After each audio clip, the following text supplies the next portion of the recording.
Well, hello everyone. Welcome to This Day. It is Tuesday. It is February 20th. I'm Michael Taylor.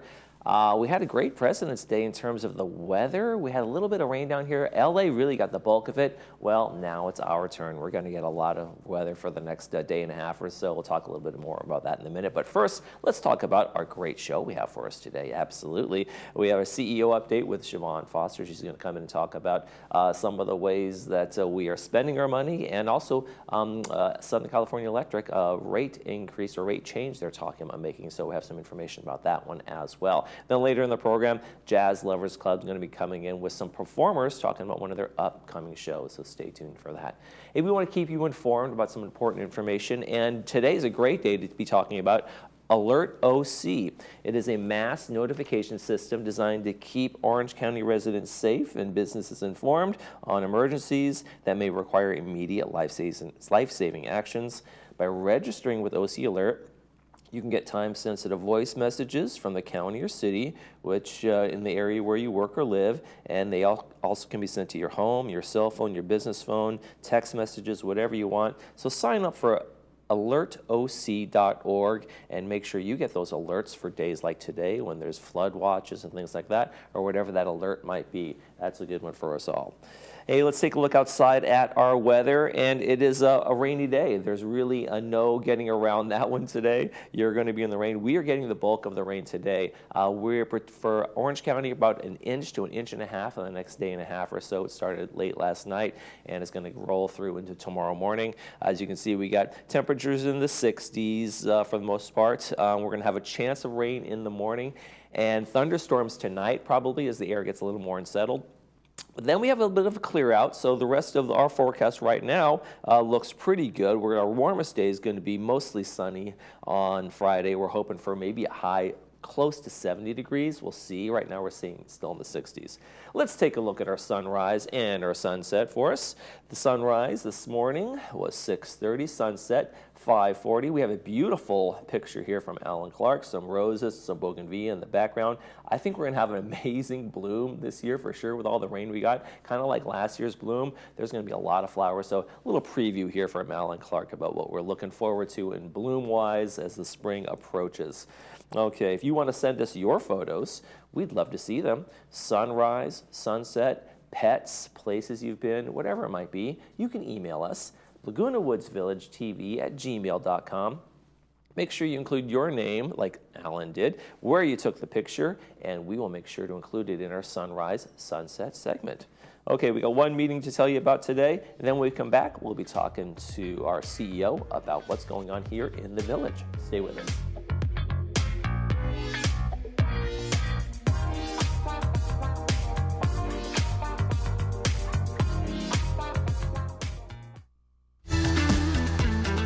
The Hogue Classic is returning March 20th through the 24th.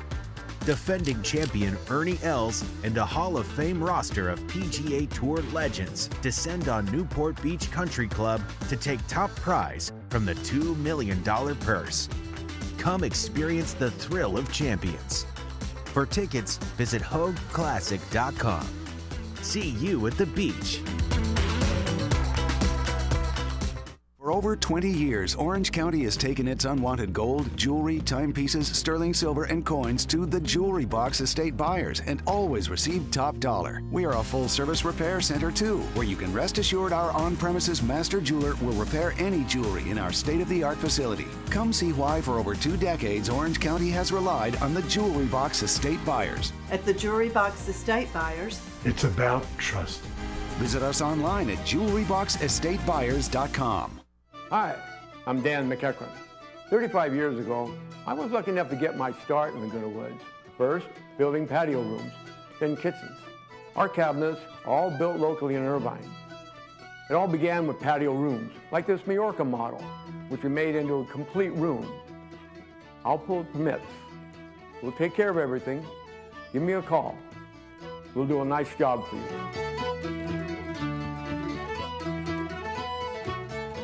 Do you suffer from low back pain? Hoag Orthopedic Institute is the #1 provider of orthopedic and spine care in Orange County. Our Back to You program is a unique, non-operative, evidence-based approach to treating low back pain. Our spine strengthening program combines physical therapy with education on pain and nutrition. Let Hoag Orthopedic Institute's Back to You program get you back to doing what you love. For more information, visit hoiexperts.com/spine or call 855-999-4641 to find a doctor.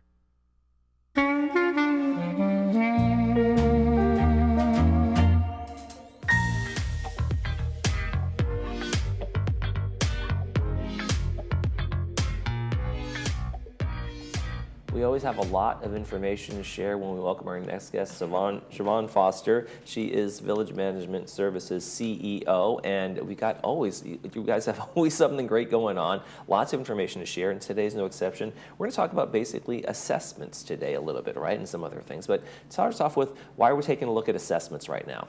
Sure. We just want to share what our assessments are and how we compare to many of our neighboring communities or what we call our sister communities out there. So on the screen before you is the United Basic Assessment.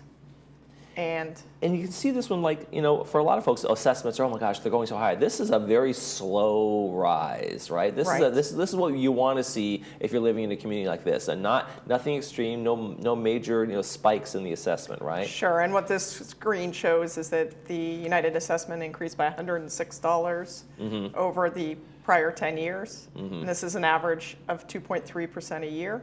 Yeah. And if we combine this with the GRF portion, the total basic assessment increased by $111 or 20.1%, which represents an annual average change of 1.7%. And if we compare this to the CPI over the same period of time, that increased 3.1%. I was going to say that's pretty good. Those are pretty good numbers in terms of CPI and just the cost inflation and those kinds of things. So Absolutely. The numbers are pretty nice. Third basic basic assessment seems about the same, right? Right. If we look at the screen, it went up $203 over the prior 10 years, an annual average of 3.5%. If we combine it with the GRF portion, the assessment went up $208 or 34.3% for an average annual change of 2.6% per year. And again, the CPI went up 3.1% per year over that period. And I guess the big question for residents who maybe aren't as dialed in as others who kind of know where all the money is going is, where does this money go to, right? Sure. Where are we spending all this? Why am I being charged so much, and where does it go? Correct. So on the screen before you, we should have an infographic which shows where the United monthly assessment goes. And this reflects the $436 for United, as well as the $228 that United residents pay for GRF. So you'll see that it involves maintenance and construction, general services, utilities, and so forth.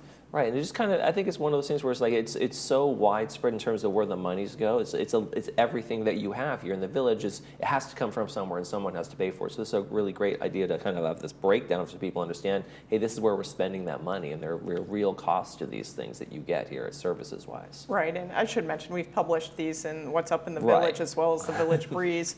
And so they're available on our Village website under the News tab if anybody wants to go look at them. Closer look and that kind of thing. And kind of the same thing again here for third in terms of where the monies go. Correct. So third pays $588 for third services and $228 for GRF common use amenities and services. And notice the split up for GRF is the same exact amount allocated to each homeowners association, That's right? correct, and including Mutual 50 because they use our facilities. Okay, terrific.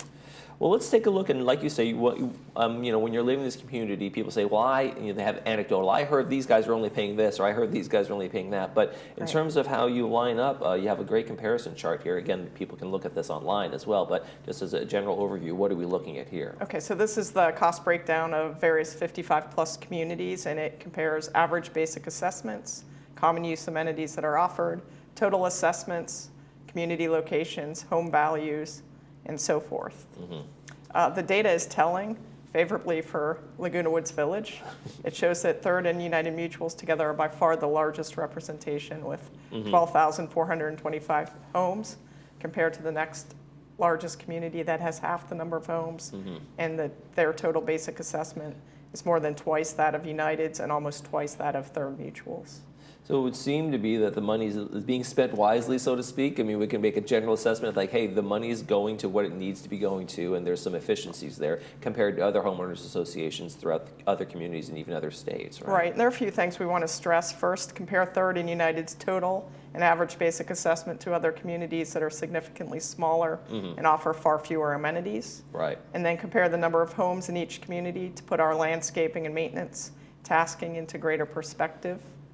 Then the next chart you have there, it actually kind of shows like a little bit of a checkoff of all the things that Third and United and we have here in this community. And what you want to see is checks across the board and low cost. And that seems to be like the general I would gain from this. A lot of other associations, Rossmore Village or, other ones in Talega and those kind of places don't have all the amenities, yet their costs are even somehow higher. So Correct. And I do want to mention that certain utilities such as trash, water, sewage, and basic cable are included in our assessments, whereas they may not be in some of the ones that we show on screen. Yeah, so even more bang for the buck, so to speak. Right. And then we, on the next chart, we show some examples of our sister communities and how United and Third compare to those communities. Specifically, you'll see that United Mutual has a lower assessment than Leisure World Seal Beach, Rossmore Walnut Creek, and Leisure World Maryland. And Third Mutual has a lower assessment than Rossmore Walnut Creek and Leisure World, Maryland. And even Arizona, which, the cost of living is lower out there and the cost of materials can be a lot lower and the taxes are, and still we're able to, compare pretty strongly in terms of those communities. So that really says a lot for what's going on here in the village. Correct, and we're very excited just to share this information because it's been a while since we've done this. Okay. And we also got some lots more information here. Yes. We have a rate proposal, and this is nothing you guys control, but you want to have the residents be aware of, what's going on and opportunities to have input and learn a little bit about what the proposal is. Right, thank you. SCE, Southern California Edison, will present on its income graduated fixed pricing proposal that has been submitted for consideration as part of the California Public Utilities Commission proceedings to implement recent changes in the state law, California Assembly Bill 205, statutes of 2022. There will be a presentation at the Laguna Woods City Council meeting on Wednesday, so tomorrow, February 21st at 2 p.m. And again, this is held in Laguna Woods City Hall, and Edison will be presenting on the proposed rate increase. The meeting will be broadcast live on Channel 3 within the village and live streamed by Zoom via the city, and you can pick up that information, how to join the Zoom meeting on their agenda on the city website. Okay. And people want to talk or, and be able to dial in. We have some information about how they can do just that, right, on the next slide here. Yes. If people want to be able to dial in and be able to give their input, how can they do that? These are for in-person and for remote public forums. This is separate from the meeting tomorrow at the village, at the city hall. These are ways you can also participate. You can view them via the internet or listen via telephone. You can comment using your phone number, passcode, and the instructions that we show on the screen. The meetings are Tuesday, March 5th and Wednesday, March 20th at 2 and 6 p.m. The phone number and passcode are shown on the screen, and then it shows how you make a comment. There are also in-person forums on March 20th at 2 and 6 p.m. at the Recreation Park Community Center in Long Beach. And then there's also a way for residents to be able to email or send in their comments, write a letter, and that kind of thing too. Absolutely, right? And here are the addresses for that. There's an email address that's shown, and then a mailing address to a San Francisco mailing address. And in either format, please reference the proceeding number. That's the key, and that's R2207005. All right, now let's talk a little pain and then payoff. We're going to be closing Clubhouse 1. That's coming up in March, right? And the renovations are kind of long overdue. We've talked a little bit about this before. Yes, and they're pretty comprehensive.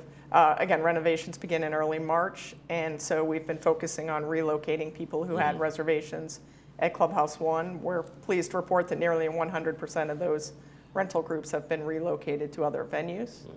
And also, bocce and petanque will remain open during construction.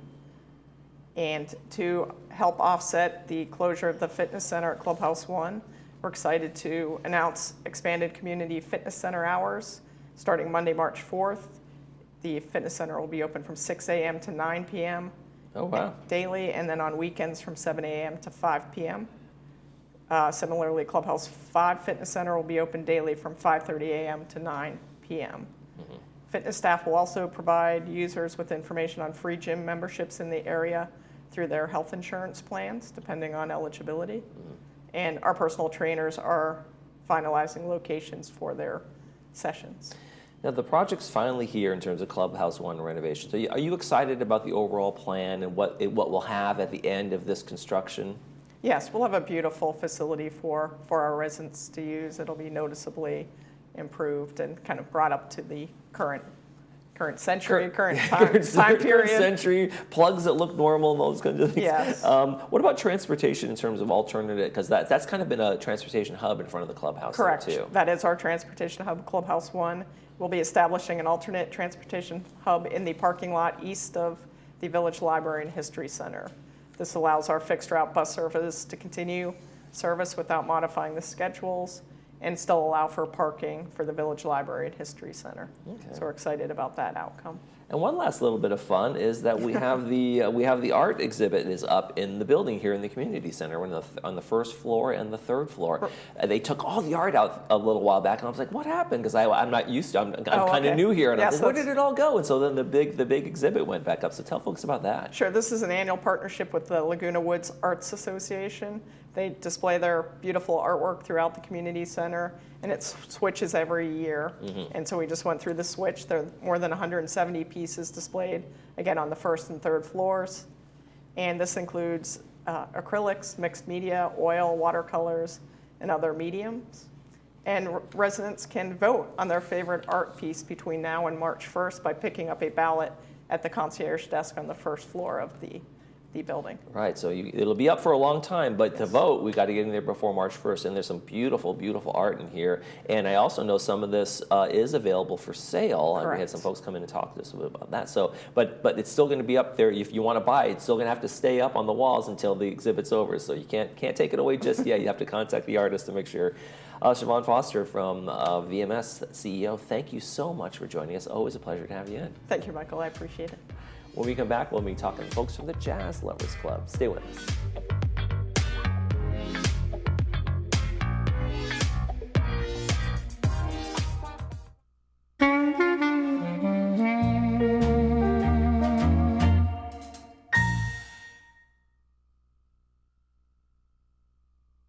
The sea sweeps me into an ocean of bliss, an enticing and passionate kiss. This is magic. If you love jazz, well, then you love the Jazz Lovers Club and everything to do with it. Therefore, you're going to love our next guest from Sass Jazz Blues Quartet. Welcome to the program. We want to welcome Sharon Ray and Shelly Davis. Thanks for joining us. Thank you. Thank you for having us. And so tell us a little bit about Sass. It's a little bit of initials kind of thing going on there. That's you guys right. are, sometimes you're a duo, sometimes you're a quartet, but this time coming up for the big show you're having, you're a quartet. Yes, that's right. Yes. Well, Sass, Sharon, and Shelly. Yes, we've been playing together for like over 40 years and also married, and so it's been a lot of fun, and now that we're here in Laguna Woods, we've been here about a year and a half. The Jazz Lovers Club just kind of came up at the same time that we got here. Oh, wow. So okay. it's just a perfect fit, and so we did a duo show for them in October, and so now we're going to do working with the bass player and a drummer, some great players that have been around this area, and so we're excited about that. You know, it's really wonderful to be able to have a full band, because a lot of times with the duo, Sharon will actually play the drums. Okay. And little Sharon Carpenter kind of thing. And well, while she's saying, well, just a snare drum, and then I'll play the bass with my left hand. So it's its own challenge and art form of its own to just do it like that. But when you have a band, you can really kick it up. Okay. Well, Sharon, when you first met Shelly 40 years ago, did you say to yourself, this is going to last, this is going to be a thing? I had no idea. I just knew there was something special going on. Okay. Now, did you meet as musicians first, or were you in a relationship first and said, okay, let's do a band? As musicians, wow, okay. I went to a jazz jam a friend of mine had, and here was this man on stage, and he was, and I was just sitting there with my friend, who was a musician, and we were listening, and my friend said, "You want to meet the new guy in town?" I said, "Yeah, sure, why not?" And so we met, and then something just happened like that. Terrific. We said, let's get together and see how it works. And we got together. He came by and played my little keyboard, and it sounded great. And we've been playing ever since. Oh, Shelley. Now, where's your background, Shelley? Were you musically trained? Did you come up through the fine arts schools and all of those things? Well, my mom was a piano teacher, Okay. so that always helps. And of course, and it's just in the family. In my family, either you played the violin or the piano. And we would be paraded out in front of It's the showtime. relatives. That's right. Yeah. So that's just what you were expected to do. But I was fortunate that I was exposed to jazz at a young age. My grandfather had like 78's Teddy Wilson, and and my uncle played the jazz saxophone, and so just really inundated with that. And Sharon, did you always want to be a singer? Kinda, Did you say to yourself, this is it? It was kind of similar. I grew up, my father was a big band leader. He was and he traveled all the time, Okay. all over the United States. So if we wanted to be with him, we had to travel too. So it was one of those So you were a bit of a things. roadie at first. Not quite the roadie, but it turned into that. But yes, I just had no idea that we had no idea. We just, I just wanted to go and play music from the time I was just very young. My father encouraged it. He was, that's all he cared about, was playing music and traveling. And so that's what we did. And I learned how to sing. I was listening to the people that I guess he grew up on, Sarah Vaughan and Count Basie and all these different people, Joe Williams, and these types of way beyond my years. But it was what a great background for you. What a great foundation for you. It really was when it comes to jazz, But I was also living during the summer months, at my grandparents' house, and they are the ones who had all the 78s and such, like Sarah Vaughan albums, and I got to learn a lot from them, and so. So you guys learned the gypsy life of traveling musicians early on in life. There's good and bad to that. Yes, I had to for myself. We were always having to travel, and so we didn't really have any. I think that Shelley came from a little bit different background. Yeah, I had a more stable home life. You just paraded out to the living room for performance and paraded back to your room, and that was your travel. Well, I ended up starting to work professionally at a young age. At 16, I was already working at a resort over the summer, playing, and by the time I was 18, 19 years old, I was on the road, constantly with a pretty successful band. And you guys were set at an early time. I really kind of like you're doing these things you love, and it just comes, right? It just gigs fall into your laps. I'm not saying it's not work, but it's like when you're in that world, you're meeting other people, you're getting opportunities, right? You're living that life. You're living that life and you feel comfortable in it. You don't feel awkward. Where I think that some people might feel awkward if they were getting into the music business at a later time in their life. But this is something, when you grow up in it, you think, oh, this is natural. Right. Oh, I'm supposed to live in hotel rooms. Right. Or, what's weird about this? Pull over the side of the road and sleep in the car. So, it was not unusual to grow up like that, and so it was life. There you go. Well, I want to talk about the show you guys have coming up Friday, March 1st, Clubhouse 7. It's the Sass Jazz and Blues Quartet. A couple more folks joining you. Let's take a listen to the music real quick, and then we'll come back and ask a little bit more about the quartet. Sure. Sweeps me into an ocean of bliss, an enticing and passionate kiss. This is magic I feel. I like good wine, fine cuisine, candlelight. I just love the scene. Baby, if you know what I mean, I just love being here with you. That's right.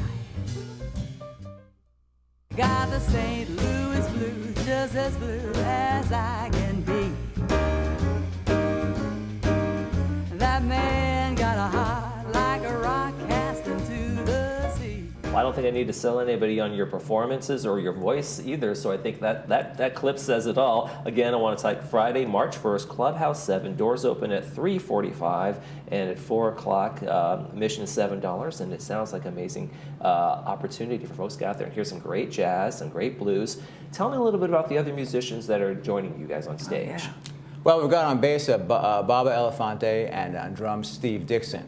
And they are the bass player and drummer that work with Ron Kobayashi, who's a pretty well-known jazz pianist here in the area. So when we came here, what I did was I checked out to see, who's around. And for a pianist, with a keyboard player, which I am, you like to get a bass player and a drummer as a pair, because they're used to working together, Right. They know each other's and I stuff. felt like Ron kind of plays in a style like I do. So it's really about that connection, and so we create a foundation for Sharon's vocals. Plus, I'll be doing instrumentals too, and as jazz players, we create things that aren't necessarily all written down and planned. That's what it's about. It's that improvisation upon a structure of something, but also having a groove happening. And I could tell, these guys are going to work out for us. So, so we've gotten together, and we're excited about that. Sharon, weren't you supposed to come here and retire? Weren't you supposed to come here and retire? You sound like you're working pretty hard these days. No, I never think like that. I'm always open to new things. I had no preconceived ideas that I was going to retire. For folks who want to get out there and they don't want to retire, these guys are not retiring anytime soon. Jazz Lovers Club Laguna Woods presents Jazz in the Woods 2. It's the sequel. It's going to be better than the original. I guarantee you folks. Come out there and see Sass Jazz and Blues Quartet. Sharon and Shelley, thanks so much for joining us. Oh, thank you for having us. Thank you for having us. We've enjoyed it very much. We want to thank the Jazz Lovers Club for putting this on, and we think it's a wonderful thing that we're trying to foster a greater appreciation for jazz here in the village and throughout. Let's make it happen. It's going to be March 1st. Get out there and enjoy the show, folks. You're watching ThisDay. That man got a heart like a rock cast into the sea. The Salvation Army Orange County is proud to be a leader in providing comprehensive care to families, men, women, young adults, seniors, and veterans in Orange County. Our shelters provide food, clothing, counseling, housing navigation, and job training. We also provide care through rent and utility assistance, food pantries, anti-trafficking services, adult rehabilitation, and youth programs. Donate today to help families in need and empower individuals towards self-sufficient life.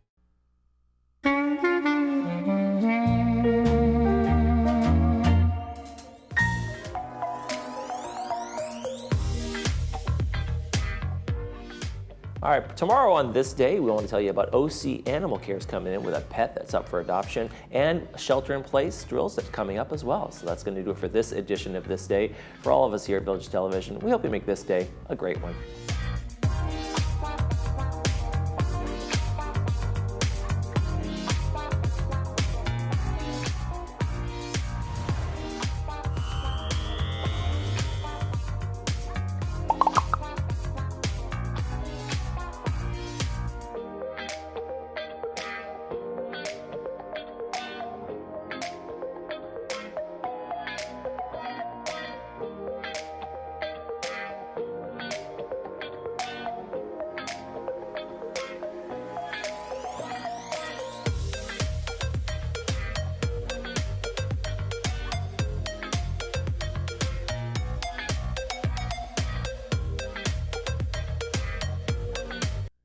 Hi there, I'm Bob Eubanks. Remember me? I'm the king of whoopee. And you're watching Village Television. But everybody does.